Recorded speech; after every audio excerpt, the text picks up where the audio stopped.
Hello everyone, Lisa here. Welcome back to my channel and welcome to the first video in my new Magic of Divination series. I am going to be jumping into the topic of creating sacred space when you're doing a tarot reading for either yourself or others, or an oracle reading. It applies in either way. But I want to talk a little bit about creating an energetic container, and then I'm going to show you some of my favorite tools to use when I'm setting up or creating sacred space for me and my querent or my client. Or for just myself. I have to admit, I am much better at creating sacred space for others than I am at creating it for myself. But whenever I do a really important or impactful, like a reading about something that I'm really invested in, I will often take those extra steps for those readings for sure. My daily draws, I'm a little loosey-goosey with, not gonna lie, but the power and potency of creating sacred space or magical energetic sacred space for yourself when reading cannot be understated if you are into the woo side, which of course is what this series is all about, of reading tarot. Now, if you missed my announcement about this series coming, a little bit about this whole Magic of Divination series that I'm doing here on the channel. I feel like when I first came into witchcraft and tarot and all this kind of stuff, I was like 19 years old or so, somewhere in that ballpark. I was around that age, and everything just felt wondrous and magical, and I felt like I was just wide-eyed soaking it all up, and it was such a special experience, and it's one that I think a lot of people new to divination or finding it in today's day and age, however you want to say, this makes me sound like such an old lady, but it's true.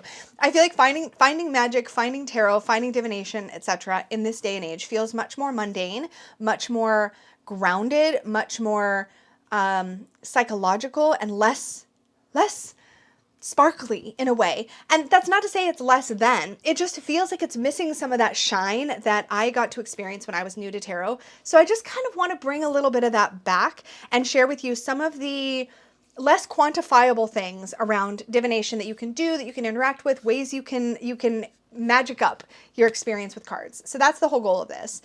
When I'm talking about creating a container or creating a sacred space, I'm really taking kind of the concept of sort of magical circle casting and applying it to tarot. If you know a little bit about the idea of, and this is not to say, by the way, let me just disclaimer myself, this is not to say that reading tarot and witchcraft have to go one in one or together. They don't at all. There are two separate practices. There is overlap. There can be overlap. Like, for example, not all tarotists have any interest in spellcraft or magic or energy work, and not all energy workers, spellcrafters, witches, etc. have any interest in tarot. And like, there's no, it's like a Venn diagram. There is a place in which they overlap, but they don't have to. So if this is not your bag, if this is not your thing, if talking about energy work, magical work, the woo side of tarot, not for you, totally fine. This is for the people who are curious about it or want to explore it. So in the context of witchcraft, Wicca, and other forms of magical practices, circle casting is a fairly commonly known method for creating a sacred space around yourself, the person doing whatever working you're doing. And there are lots of different forms of circle casting, lots of ways to do it, and I'm not going to go down that rabbit hole too much. But I will say that one of the purposes of circle casting is to create a space inside of which you can have this sacred experience, and there is some containment for that experience. The benefits of containment are that A, you can sort of hold all of the energy or the magic or the work or the feeling of it inside this space. And then when it's done, you can either send that energy to a particular purpose, you can dissipate it, you can ground it into the earth, you can shake it off, you can come outside of that sacred space and then go about your regular day-to-day life. But while you're in that space, there's a specialness that you create there. And that's one aspect, that's one benefit. The other benefit is you can keep unwanted energies out. So there is a protective element to creating a sacred space.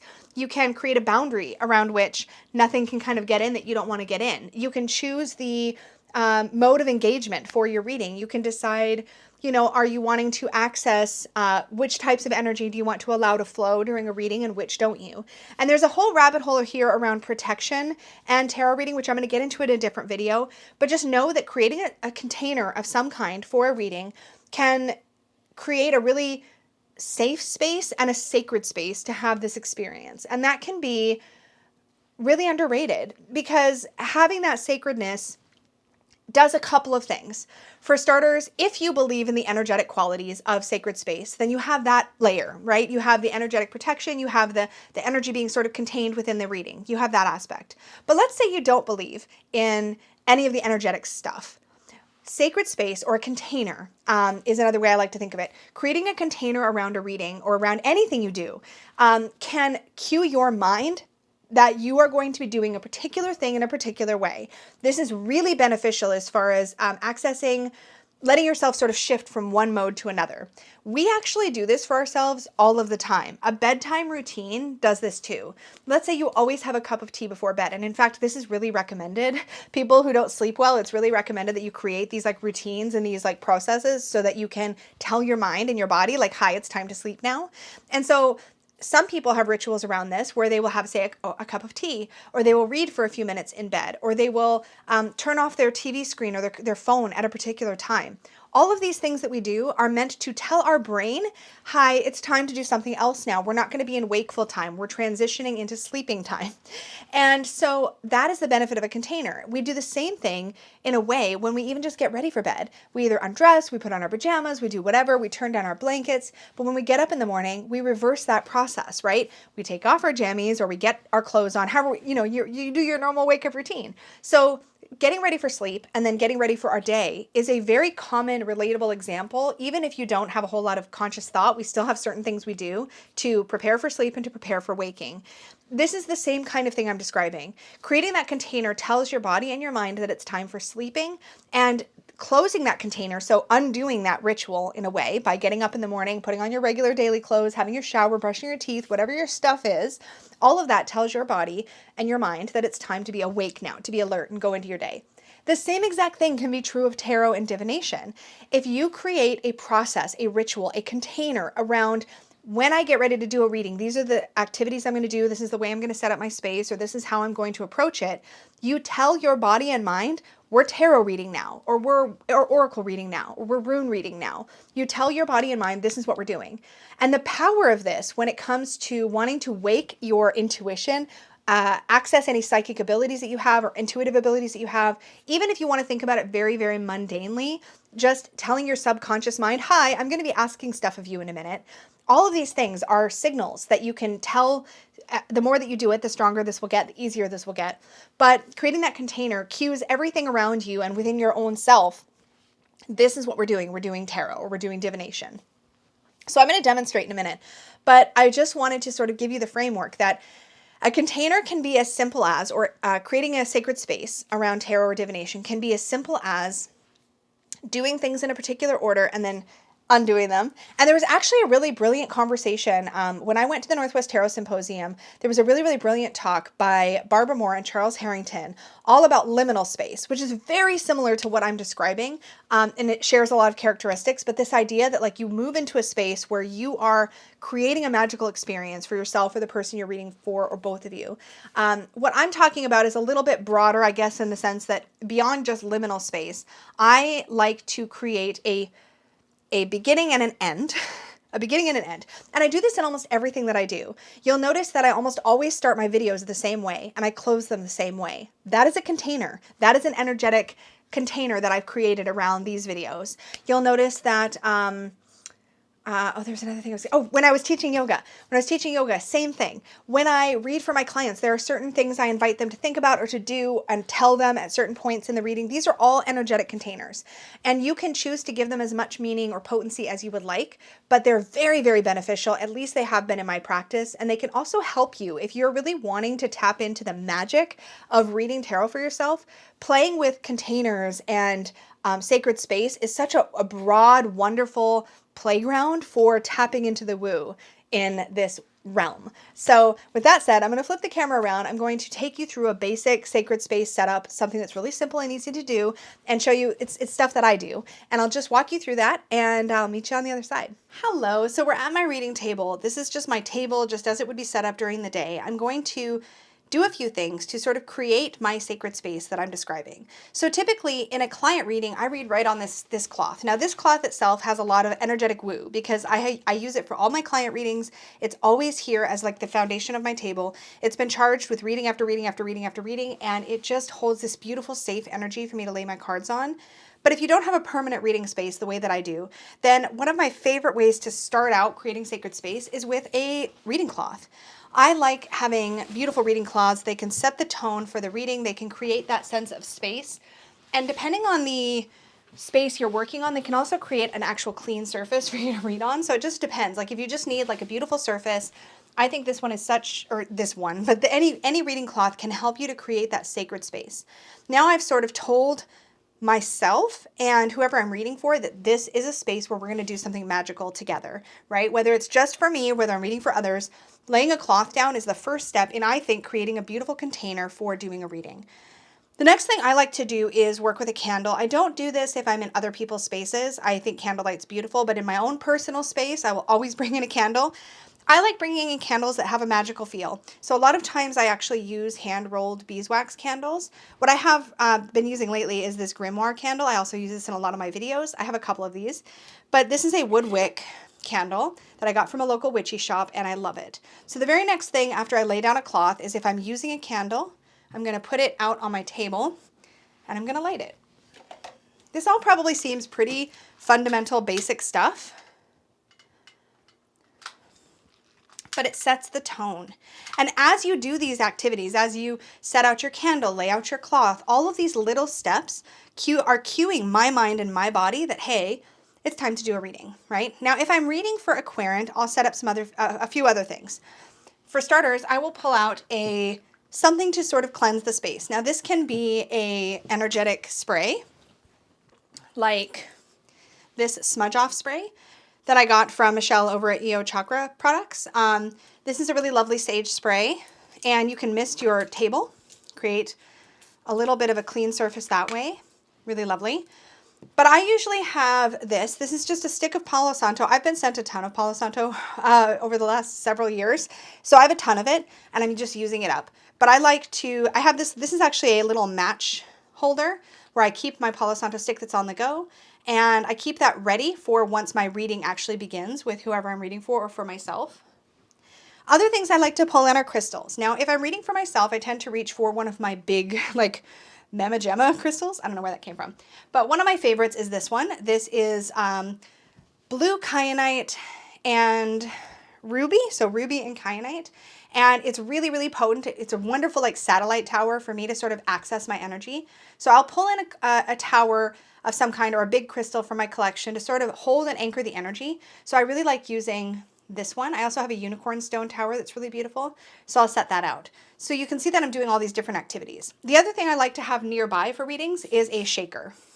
Now this has to do for me with sort of clearing the energy between reads. I don't use this when I'm reading for myself because I don't need to, but when I'm reading for anybody else, at the close of the reading, before I pick anything up, I give a little shake. And this just helps me to break up any existing energy. I really like this like wicker shaker because it's less harsh than some of the other ones that I've heard, but you can use any kind of shaker if that's in your practice, if that feels good. Some people like to clap. Some people have other ways of sort of dissipating the energy between readings, but I really like to do this. So I'll have that nearby. And then I'll often sometimes pull in an oil for use. And I will apply this privately before I start a reading. So if I'm reading for somebody else on camera, for example, this will be applied usually off camera. Sometimes, and for some types of readings, I have applied it on camera. And I actually used to apply it on camera more often, but I've been finding it more helpful to apply it off camera. So this is a psychic sight oil. And again, the idea for this is for me to prep my hands. So the way that I apply this for myself is I put a couple of drops on my palm and I rub my palms together. And then these are the palms that are going to touch and shuffle my cards. And this is a really great way for me to get into that magical space. Ready, right? Now, if I'm reading for clients, the other step that I will take is I will choose some very specific crystals. So this is a crystal I choose for myself, but if I were working with clients, I have like a bag that I keep on my reading table. And this has all kinds of crystals. This was just out, but I have my anhydro agate. I have a black moonstone, blue calcite. I have apatite. I have all kinds of stuff in here. Labradorite. That is just a piece of jasper. But I have all kinds of things in here that he's reading. I use this clear calcite a lot in readings. Oh my gosh, I just realized my clear calcite broke. Okay, guys, I'm not delicate with my crystals, and I really should be. This was actually part of this piece, and it actually separated, which is so funny. It had this like kind of crack in it for a long time, but it finally just gave up the ghost and separated. So now I have a smaller piece and a big piece. Anyways, I use optically clear calcite a lot in my readings, but there you go. I have a piece of Super 7. I mean, I have a ton of stuff. I don't need to give you the whole tour, but you get the idea. So I will go through here before, like I'll basically familiarize myself with my client and their question. And then I will go through here and I will hand select 1, maybe 2 crystals that I feel like are going to support the reading that they've asked for. So the question that they have or the support that I think will help during their reading, I'll pull this out and I'll set it on the table. So all of this stuff is done before I start for the most part. Once I start, let me grab a deck. I'm going to grab a deck that I'm going to have handy anyways for a walkthrough I'm going to be filming. So I'll grab my deck. So in this case, my Anna K Tarot. And I'll have this on the table and I'll start my reading. Now, what I'll do is as I'm finishing creating the container or the sacred space for my client or my querent, I will be talking through what I'm asking them to do. So this is part also of my container. There are certain practices that I'll invite my querent to do if they're comfortable, and I always make that very clear. Don't ever like make your clients, my opinion, don't make querents do anything they're not comfortable with, right? Obviously. But I will shuffle and I'll prep my cards. Now, before I actually start shuffling, typically I'm getting out of order because I'm excited to share this all with you. Before I do this, as I'm talking to my querent, I will take my Palo Santo, or you could do this if you had an herb bundle. You could do this if you had a spray. And I cleanse and prep the cards in front of my querent. I always make sure that they see that I am setting the energy, that I am focusing in on them, and that I'm preparing the space for their reading. So I like to light my Palo Santo off of whatever candle I'm using for the reading. So I will light it from here.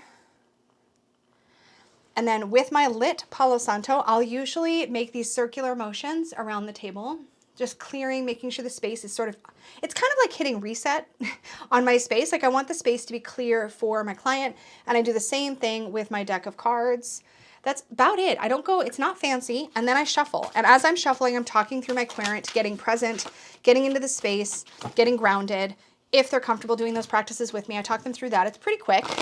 It's pretty mundane. It's the same kind of stuff I would do at the beginning of a yoga class. So it's pretty innocuous, right? And then I will shuffle. And that is how I've created the container for my reading. Now, I'll lay out my cards and I'll give my reading, right? So I'll do my reading. At the end of my reading, the camera, I say goodbye to my client. They get to stay in this space and they can close it out on their end. But now the camera is off or my visit with them is over, however that works. I will then pick up the cards, keep them on the table, take my energy shaker, run it all over the space, stack my cards back up, give them one more quick shuffle or a cut, whatever I need to do to sort of reset the deck physically so that that is back to square one, right? Set that aside. Put my deck away. And what I want you to pay attention to here is that I'm going to do everything in reverse order. So I put my deck away. I put away any crystals that I've pulled out for the reading or any sprays. I put away any other tools that I had out, like my Palo Santo. I blow out my candle. And then I pick up my cloth and set that aside. Okay, that is how I close out. So everything that I did initially, I do it in reverse order when I'm finishing reading, right? So this is how I cue myself that this was reading time. This is now no longer reading time. And it's very, very simple. Now, again, I have this existing cloth, so I don't have the cloth step unless I'm reading in another space other than here on this table. Then I will use a cloth. But like, for example, when I went to read at a shop, I brought my own cloth. I laid out the cloth. I prepped my space before the first client walked in the door. That was how I got myself into the place that I needed to be in order to read for them. So everything else stayed the same. And then at the close of that day's sessions, I closed everything up.